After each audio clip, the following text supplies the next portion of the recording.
नमस्कार दोस्तों, यदि आपने अभी तक हमारे चैनल को सब्सक्राइब नहीं किया है तो जल्दी से सब्सक्राइब कर लीजिए और बेल आइकन को ऑन करें जिससे कि जल्दी से जल्दी हमारा वीडियो आप तक पहुंच सके। धन्यवाद। एफआईआर से बचने के लिए क्या क्या कानून है हम आपको आज बताएंगे, तो बने रहिए हमारे वीडियो में लास्ट तक और सावधान रहिए, सतर्क रहिए और अपना ख्याल रखें।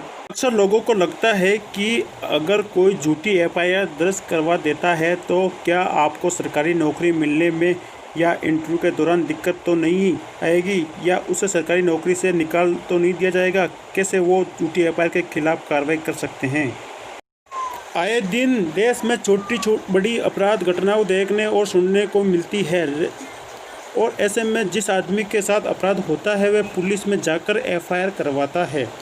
क्या आप जानते हैं कि आखिर एफआईआर क्या होती है और कैसे लिखी जाती है। एफआईआर क्या होती है? First information report. इसकी फुल फॉर्म में एफआईआर को फर्स्ट इंफॉर्मेशन रिपोर्ट कहा जाता है और प्रथम सूचना रिपोर्ट भी कहा जाता है। एफआईआर को फर्स्ट इंफॉर्मेशन रिपोर्ट कहते हैं जब किसी के साथ कोई अपराध होता है, चोरी होती है इत्यादि, तो वह पुलिस को रिपोर्ट लिखवाते हैं और इसी को एफआईआर कहा जाता है।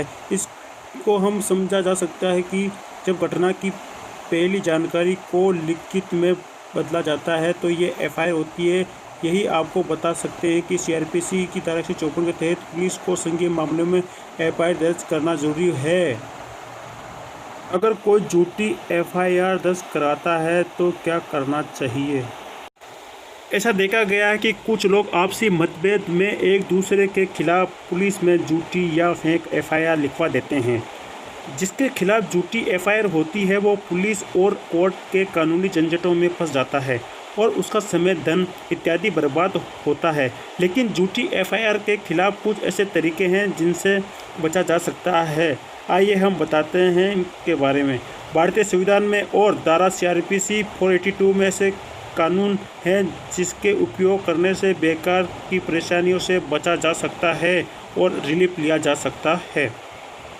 क्या है सीआरपीसी की धारा 482?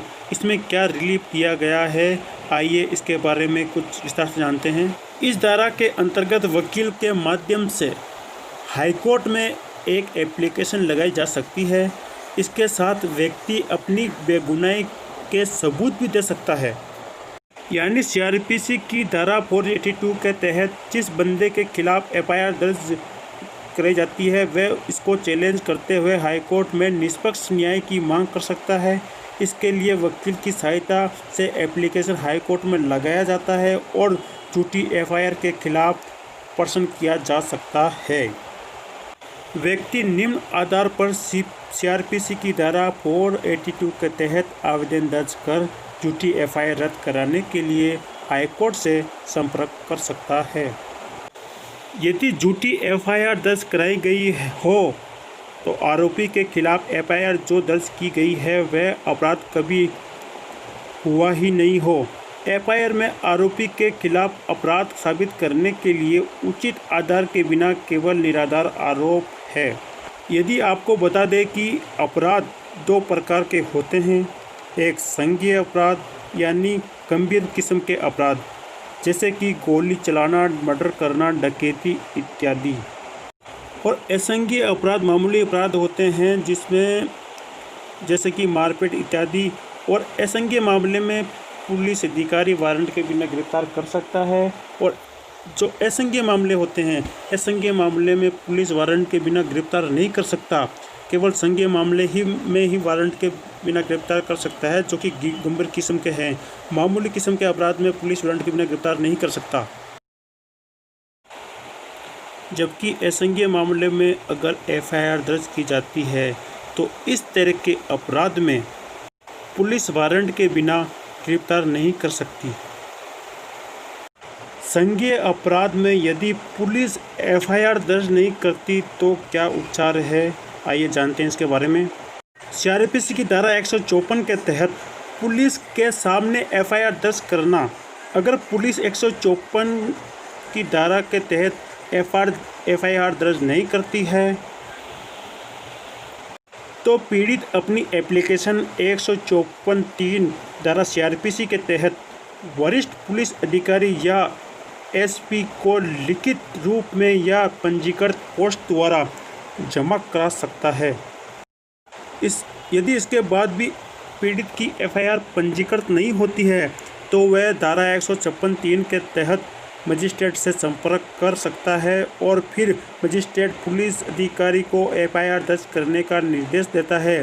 तो ऐसे में फिर अधिकारी को ऐसे पंजीकृत करनी पड़ती है और इसका पंजीकरण शुरू करना होता है। अगर आपके खिलाफ झूठी FIR दर्ज कर दी जाती है तो सबसे पहले आपको एंटीसिपेटरी बेल जो कि CRPC की धारा 438 के तहत ली जा सकती है, जिसमें आप बच सकते हैं, या फिर रेगुलर बेल ली जा सकती है जो कि गिरफ्तारी के बाद ली जा सकती है। बेल लेने के बाद सबसे पहले वकील करना होता है और उसकी मदद से हाई कोर्ट में एक एप्लीकेशन लगानी होती है। CRPC की धारा 482 के तहत यदि FIR किसी व्यक्ति के खिलाफ झूठी की गई है तो उसके पास बेगुनाही के कुछ सबूत तो होंगे ही। इस बेगुनाही के सबूत को भी एप्लीकेशन के साथ लगाकर हाई कोर्ट में दिया जाता है। सबूत के तौर पर कुछ भी जैसे ऑडियो, वीडियो, फोटोग्राफर या लेटर वगैरह कुछ भी लगा सकते हैं। जैसे अगर कोई आपके खिलाफ चोरी करने के जुर्म में झूठी FIR कराता है तो आप सबूत के तौर पर यह लगा सकते हैं कि आप उस वक्त वहाँ नहीं थे और जिस जगह थे वहाँ का प्रमाण दिया जा सकता है। साथ ही वकील की मदद से भी एविडेंस या सबूत तैयार कर सकते हैं। यदि आपके पक्ष में कोई गवाह भी है तो उसका भी एप्लीकेशन में जिक्र करना ना भूलें। हाई कोर्ट में CRPC की धारा 482 के तहत जब कोई एप्लीकेशन दी जाती है तो उसके बाद सुनवाई होती है और अगर कोर्ट को लगता है कि आपने जो प्रमाण या सबूत पेश किए हैं वो सही है तो आपकी बेगुनाही को साबित करते हैं तो हाई कोर्ट FIR को खारिज करने का आदेश देती है। लेकिन अगर आप कोर्ट में पूर्ण रूप से सबूत नहीं दे पाते हैं जिससे आपकी बेगुनाही साबित हो तो कोर्ट एप्लीकेशन को खारिज कर देती है, जिसके लिए फिर उस व्यक्ति के ऊपर चार्ज लगाए जाते हैं और फिर ट्रायल शुरू हो जाता है। यदि आपको बता दें कि हाई कोर्ट से एप्लीकेशन खारिज होने के बाद व्यक्ति सुप्रीम कोर्ट में भी एप्लीकेशन दे सकता है। अगर यदि आपके खिलाफ कोई झूठी FIR कर देता है और आप उसके खिलाफ CRPC की धारा 482 के तहत एप्लीकेशन देते हैं तो जब आपका केस कोर्ट में चलता है तब तक पुलिस आपके खिलाफ न तो कोई कार्रवाई कर सकती है और न ही आपको गिरफ्तार कर सकती है। कोर्ट जांच अधिकारी को जांच के लिए ज़रूर निर्देश दे सकती है। हाई कोर्ट जब आपके अनुसार जजमेंट देता है तो आपकी बेगुनाही साबित हो जाती है। तो आप अगर चाहे तो उस व्यक्ति के खिलाफ जिसने आपके ऊपर झूठी FIR की थी आप मानहानि का केस कर सकते हैं, जिसमें आप मुआवजा CRPC 250 ले सकते हैं या उसको सज़ा भी दिला सकते हैं, या फिर IPC की धारा 211 के तहत आप उसके खिलाफ केस दर्ज कर सकते हैं जिसमें उसको 2 साल तक की सज़ा, जुर्माना या दोनों हो सकती है। साथ ही CRPC की धारा 182 के तहत जिस पुलिस अधिकारी ने झूठी FIR दर्ज की हो उसके खिलाफ कार्रवाई की जा सकती है। ऐसे में 6 साल तक की सज़ा या 1000 रुपये तक का जुर्माना या दोनों का प्रावधान है।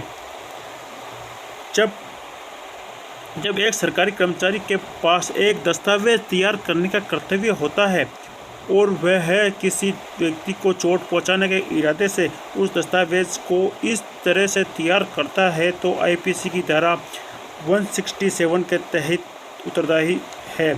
इसमें 3 साल तक की सज़ा और जुर्माना दोनों का प्रावधान है। जब किसी भी सरकारी कर्मचारी के पास कोई दस्तावेज तैयार करने का कर्तव्य होता है और वह उस दस्तावेज को इरादे से इस तरह तैयार करता है कि किसी व्यक्ति को चोट पहुंचाने के लिए या किसी व्यक्ति को कानूनी सज़ा से बचाने के लिए है या किसी भी कानून के तहत व्यक्ति की संपत्ति को जब्त करने के बजाय आईपीसी की धारा 218 के तहत 3 साल की सज़ा, जुर्माना या दोनों का प्रावधान है। जब कोई भी व्यक्ति अपने कानूनी अधिकार का दुरुपयोग करके गलत तरीके से किसी भी व्यक्ति को ट्रायल के लिए प्रतिबद्ध करता है या गलत तरीके से ऐसे व्यक्ति को सीमित करता है तो आईपीसी की धारा 220 के